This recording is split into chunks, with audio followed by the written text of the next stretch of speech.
opúšťame Košice a mierime do Londýna. Londýnsky taxík je podobná ikona hlavného mesta Veľkej Británie ako napríklad dvojposchodové autobusy či telefónne budky, ktoré zaiste dobre poznáte.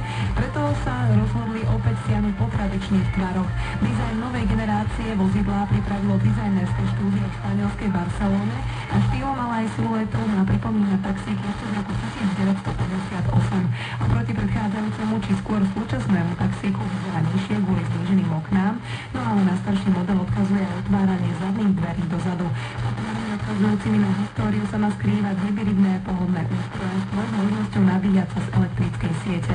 Nové autítko spĺňa všetky požiadavky kladené na londýnske taxíky, takže má batožinový priestor pri vodičovi, ponúka možnosť cestovať na invalidnom vozíku, má 6 sedadiel oproti sebe a malý polomer otáčania v úzkých londýnskych uličkách.